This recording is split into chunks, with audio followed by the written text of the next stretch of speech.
Welcome back. My name is Hemant. మీరు చూస్తున్నారు Kumar education YouTube channel. ఈ రోజు వీడియోలో మనం తెలంగాణ స్టేట్కి సంబంధించి కొన్ని లేటెస్ట్ అప్డేట్స్ అనేవి అయితే రావడం జరిగింది. Let's start the topic. అయితే మనకు ఈ యొక్క ఆన్లైన్ క్లాసెస్ ఏవైతే ఉన్నాయో వాటిని ప్రారంభించాలనేసి అయితే తెలంగాణ బోర్డు నిర్ణయం అయితే తీసుకుంది.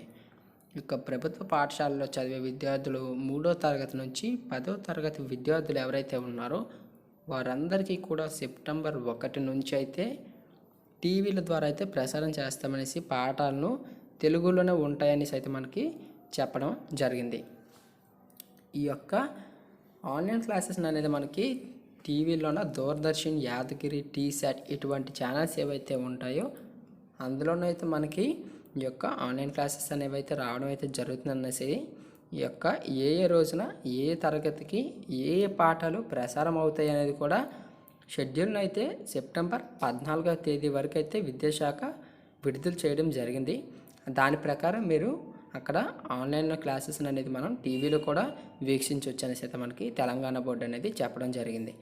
అయితే ఈ యొక్క ఇంగ్లీష్ మీడియంలోనైతే మనకు ఈ ఇంగ్లీష్ మీడియం స్టూడెంట్స్ ఎవరైతే ఉంటారో వారికి మాత్రం ప్రస్తుతానికి అయితే అవకాశం లేదనేసి అయితే మనకి చెప్పడం అయితే విశేషం. నెక్స్ట్ వన్ అప్డేట్ వచ్చేసరికి మనకి ఈ యొక్క ఎగ్జామ్స్ ఏవైతే ఉన్నాయో ఎంట్రన్స్ టెస్టులు కావచ్చు, మిగతా పరీక్షలు అనేవి కూడా అన్నీ కూడా మనకి కోవిడ్-19 కారణంగా వాయిదా పడడం అయితే జరిగిన విషయం అందరికీ కూడా తెలిసిందే కదా.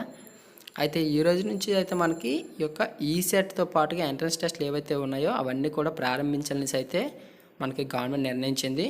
ఇంకా ఆన్లైన్ విధానం చూసుకున్నట్లయితే ఉదయం 9 గంటల నుంచి 12 గంటల వరకు, మళ్ళీ అంటే సెకండ్ సెక్షన్ వచ్చేసి మనకి 3 నుంచి 6 వరకు అయితే యొక్క పరీక్షలు అనేవి 2 సెక్షన్స్కి అయితే విడదీయడం జరిగింది. ఈ పాలిటెక్నిక్, డిప్లొమా ఈ చదివిన విద్యార్థులు ఎవరైతే ఉన్నారో వారు ఇంజనీరింగ్ సెకండ్ ఇయర్లో చేరేందుకైతే ఈ సెట్ను నిర్వహిస్తారని అయితే మనకి చెప్పారు. అయితే రేపు జేఈఈ మెయిన్స్ సెప్టెంబర్ 2వ వారం నుంచి అయితే డిగ్రీ, పీజీ ఫైనల్ ఇయర్ పరీక్షలను అయితే నిర్వహిస్తామనేసి అయితే తెలంగాణ బోర్డు అనేది అయితే కన్ఫర్మ్ చేయడం జరిగింది. ఇక్కడ అందరూ కూడా ప్రిపేర్ అవ్వాల్సింది ఫ్రెండ్స్, ఎందుకంటే ఎగ్జామ్స్ అనేది తెలంగాణ బోర్డు అయితే కన్ఫర్మ్ చేసింది కాబట్టి తెలంగాణ స్టూడెంట్స్ అందరూ కూడా మనకి డిగ్రీ, పీజీ పరీక్షలు ఏవైతే ఉన్నాయో వాటిని కన్ఫర్మ్ చేశారు కాబట్టి అందరూ కూడా ఇక్కడ ప్రాక్టీస్ అవ్వాల్సిందిగా అయితే నేను కోరుతున్నాను.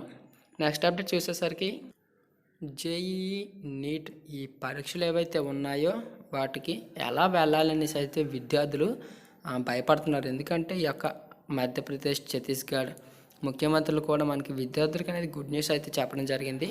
అభ్యర్థులకైతే ఉచిత రవాణా సదుపాయాన్ని అయితే కల్పిస్తామనేసి ఛత్తీస్గఢ్ సీఎం అయినటువంటి భూపేష్ బఘేల్ గారు అయితే తెలపడం జరిగింది. అడ్మిట్ కార్డ్స్ని అయితే మనకి ఈ బస్సెస్ ఏవైతే ఉంటాయో బస్సుల్లోన ట్రావెల్ చేసే విద్యార్థులు ఎవరైతే ఉంటారో ఈ అడ్మిట్ కార్డ్స్ని అయితే చూపించి అయితే వెళ్ళొచ్చు అని చెప్పారు. ఇంక ఈ యొక్క బ్లాక్ జిల్లా అంటే అటు బ్లాక్ జిల్లా కేంద్రాల నుంచి అయితే మనకి సెంట్రల్కి అయితే ఫ్రీ బస్సులు నడుపుతాయనేసి అయితే మధ్యప్రదేశ్ సీఎం శివరాజ్ సింగ్ అయితే మనకి చెప్పడం అయితే జరిగింది. ఈ యొక్క మధ్యప్రదేశ్ సీఎం అటువంటి ఛత్తీస్గఢ్ సీఎం మనకి ఈ యొక్క రవాణా గురించి అయితే మనకి భయపడొద్దనేసి అయితే విద్యార్థులకు జేఈఈ, నీట్ ఇటువంటి పరీక్షలకి ఏవైతే ఉన్నాయో వాటి గురించి అయితే కంగారు పడకండి. ఈ యొక్క ట్రావెలింగ్ అయితే మాత్రం మనం ఈ యొక్క అడ్మిట్ కార్డ్స్ని చూపిస్తే సరిపోతుందనేసి అయితే మనకి చెప్పడం అయితే జరిగింది. ఓకే ఫ్రెండ్స్, నా ఈ మరిన్ని లేటెస్ట్ అప్డేట్స్ కోసం మన ఈ కుమార్ ఎడ్యుకేషన్ ఛానల్ని లైక్ చేయండి, షేర్ చేయండి, సబ్స్క్రైబ్ చేయండి. అలాగే మీ ఫ్రెండ్స్ అండ్ ఫ్యామిలీ మెంబర్స్కి కూడా షేర్ చేయండి. Thank you for watching. జై హింద్.